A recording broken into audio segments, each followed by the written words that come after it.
Hi! It is Valentine's Day, February 14th, 2025. Happy Valentine's Day, Galentine's Day, Valentine's Day for everyone who's celebrating. And happy birthday to all the people whose birthdays is today. And all the Aquariuses, right? So I am reading because I woke up with a few things on my heart, and there's been this energy, which I can only assume is the full moon energy, the full moon Leo energy that was peaking 2 days ago. Okay, so the past 2 days has been full moon in Leo. You can't escape it, right? And we're still in the post shadow of it. Before it's too long, I'm going to go ahead and just get some things out, right? So I woke up this morning and there was this song stuck in my head that I just couldn't get out of my head. And it was the song that goes, I wish that I knew what I know now when I was older. I think that's how it goes. And I just kept hearing it. I kept singing it to try to get to the point of why it was such a random song, first of all. And second of all, why this song of all songs? Other songs have come into my head since then, but I think that's more just my energy, the energy of Angel Yvette, just coming through. So I'm gonna pull these cards just to tap into why that song came through. Why did that song come through for me today? What was the message? And can this message help others? Maybe, possibly, I'm not sure. It's been a tumultuous, energetically week for me. I could say because of the full moon, but also there's things going on with Venus and all these things. So I'm not really sure what the cause or the reason is for everything. I know that the timing has seemed very, what's the word I'm looking for? It seemed very non-syncopated. I don't know what else word that would be right now. Today, I want you to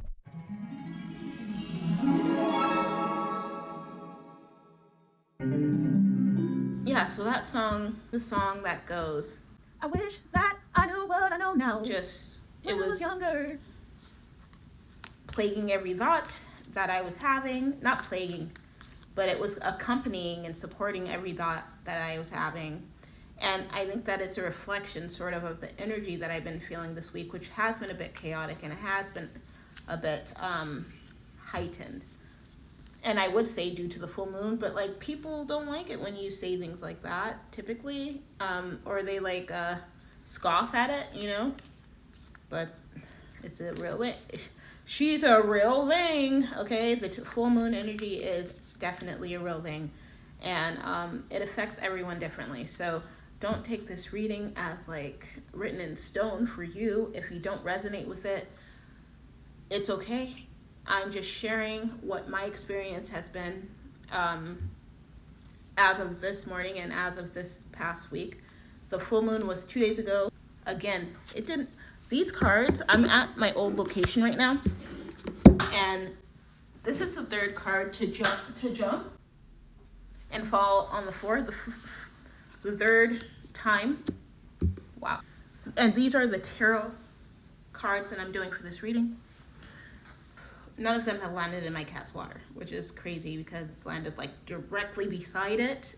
But there are 2 bowls of water, and knock on wood, that they don't. Okay.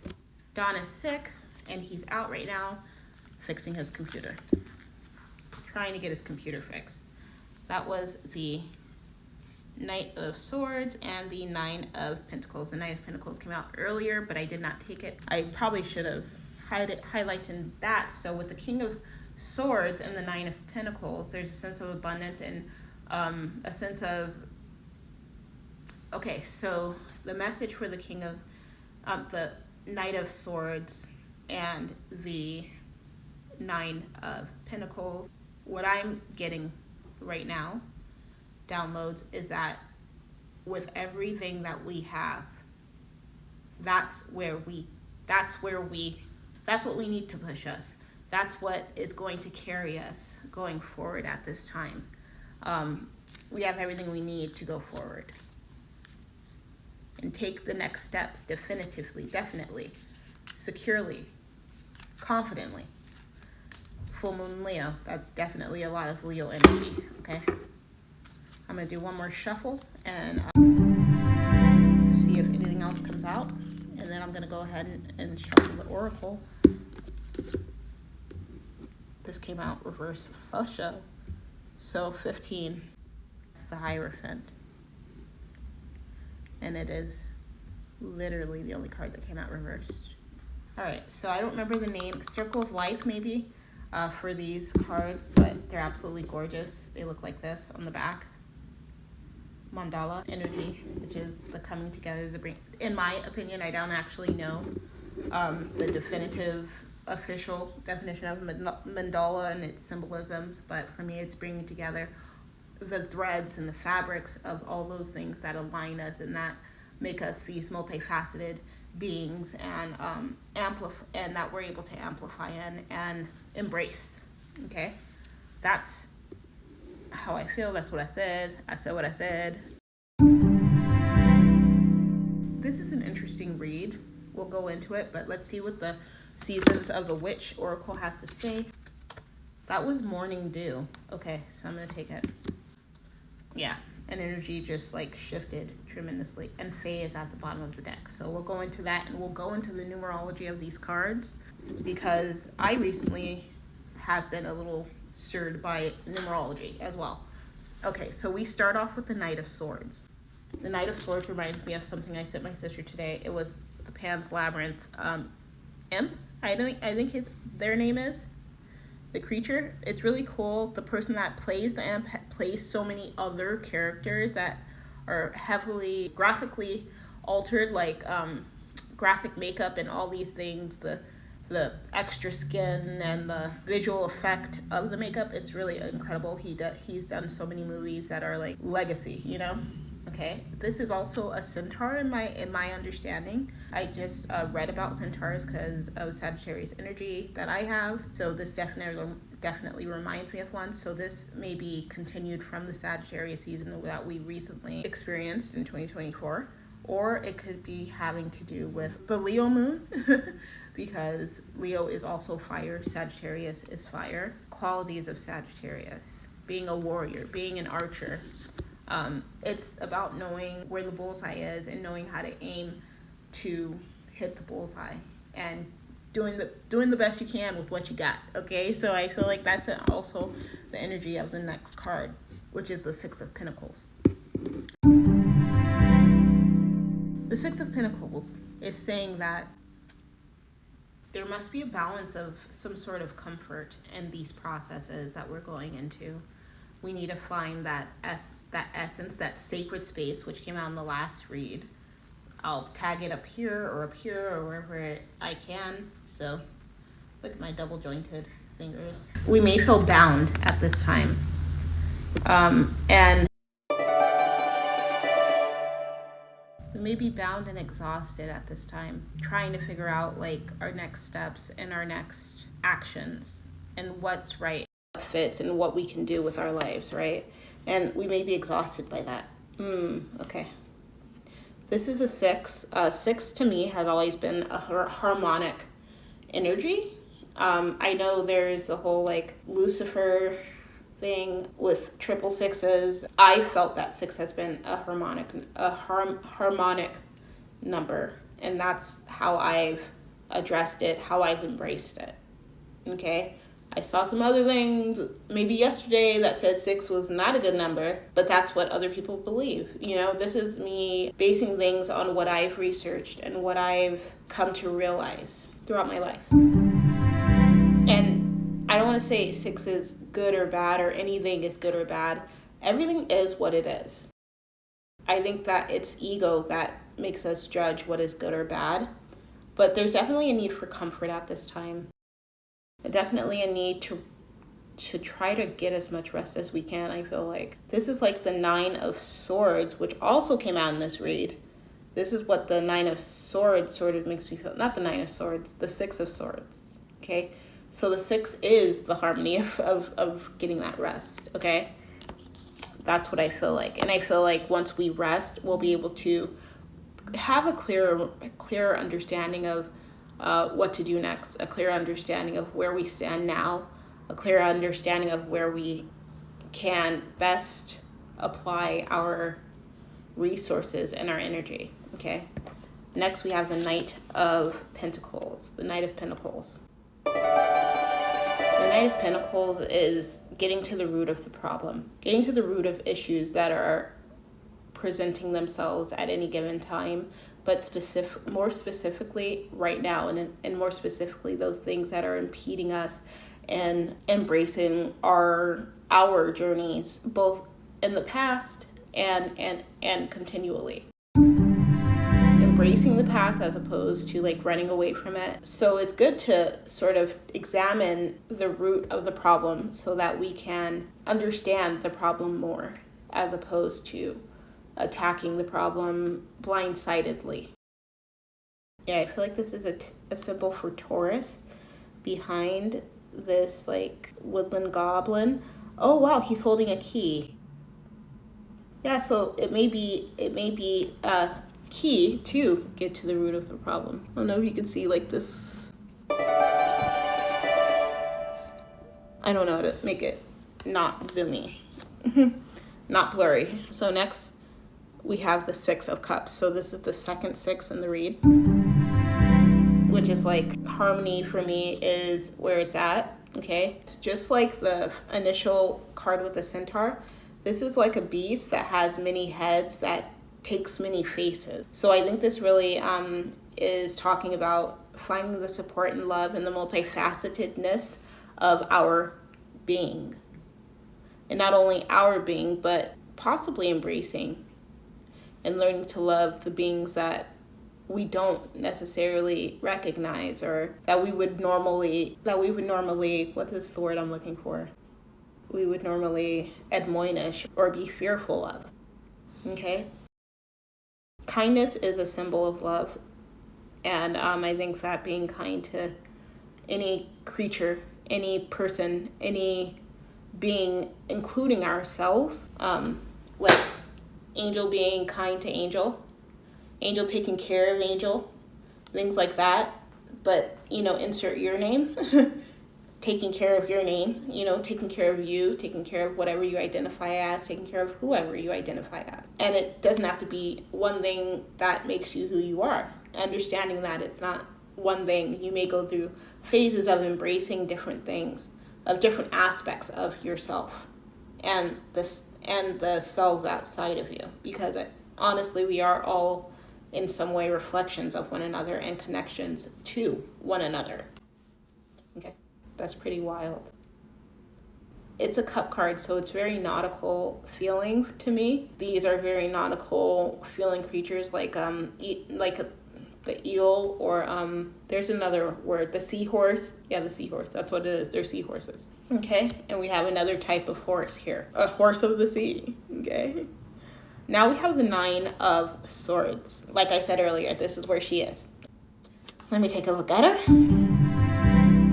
So it's so great because I didn't realize when I pulled this card that she was also sleeping in this card from earlier, the 6 of Pentacles.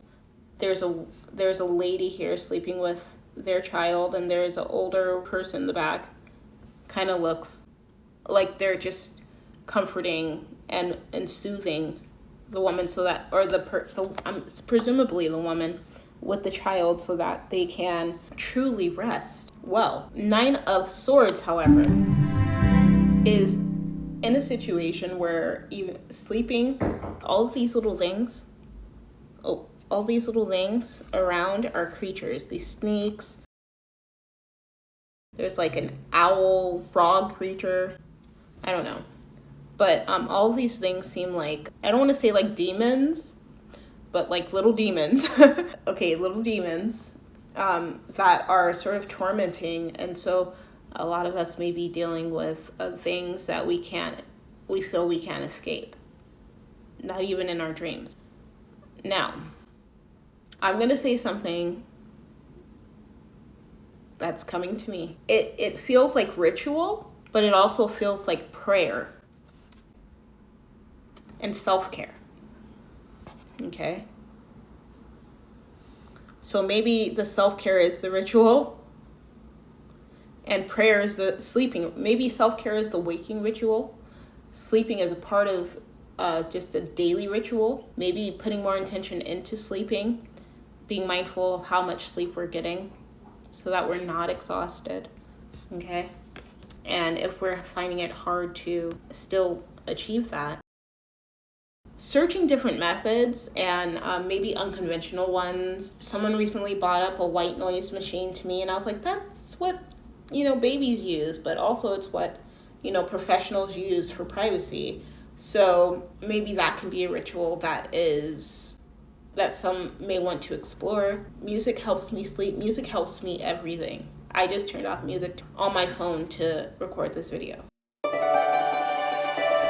Rest your mind. Do your best to rest your mind. This is the last card, and it's the only card that came out reversed. And it's 15, which boils down to a 6 again.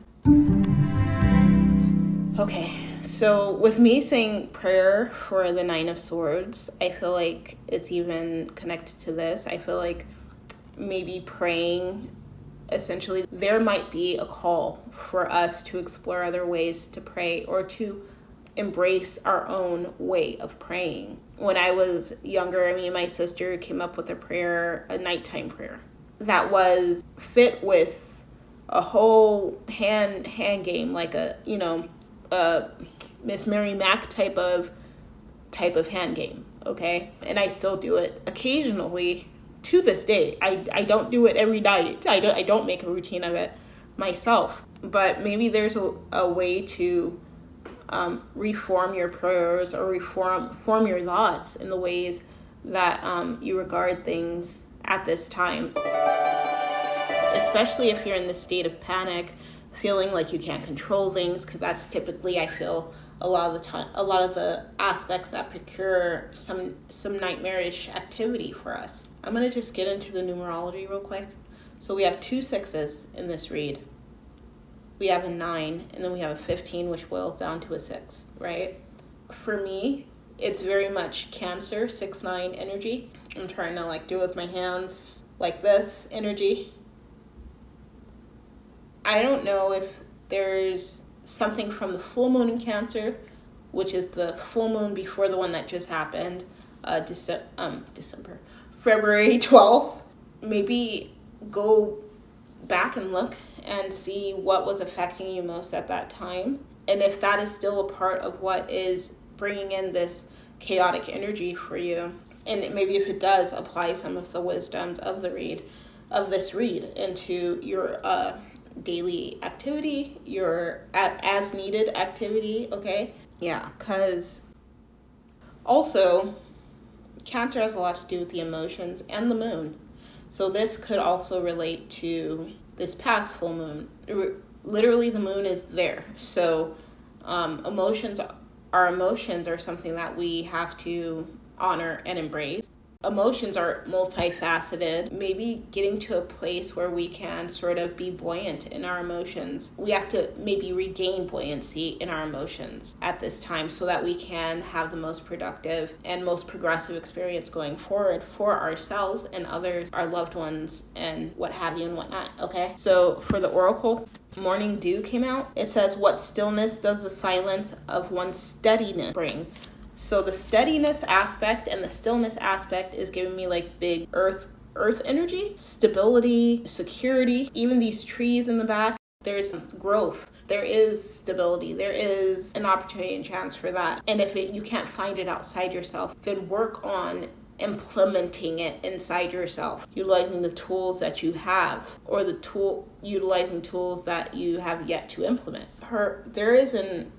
So it looks like an eye on her chest to me, and it's in her heart chakra area. So it's very much tied to this reading. Tap into your heart center, and that is where we need to sort of explore and get to the root of where our feelings lie, get to the root of why we have the feelings that we've been feeling lately. It's something that helps tremendously with making decisions and asserting situations that are going on, aspects of situations specifically. The bottom of the deck energy for Season of the Witch Oracle is Fae, and that is another 9 cards. So we have 2 6s, 2 9s, and then the 15. It may be crucial, especially because it's also major arcana, may be crucial to explore our methods at this time. For Fae, not everything is as it may seem. Be cautious, dear one, for there is a story beneath the tale. So if that doesn't sound like getting to the root of the issue, getting to the root of the focus, getting to the root of the feeling, I don't know what is. Saying, for there's a story beneath the tale is basically the same card as the King of Pentacles in this deck. Here, let me hold up the King of Pentacles so you can remember what I'm talking about, or so know if you fast forwarded to this spot. So yeah, this was get to the root of the problem. This is things are going to be revealed. Maybe it's going to be easier to get to the root of the problem, but don't stress out about it. Like, do your best not to stress out about it, which it was definitely this card. Okay. Do you see anything else in these cards? Did anything reach out to you? Let me know. The goal, I think, is to conquer our mind at this time by sort of diagnosing our feelings and getting to the root of them. Feelings that have led us into certain situations, certain places, certain ideologies and beliefs, maybe. Okay, so I'm just throwing those all out there just to see if maybe any of them stick with anyone out there in the world that we all share. Thank you so much for watching, and be sure to come back for the Pisces season preview. Be love, stay light, and remember, you got this, and I'll see you next time.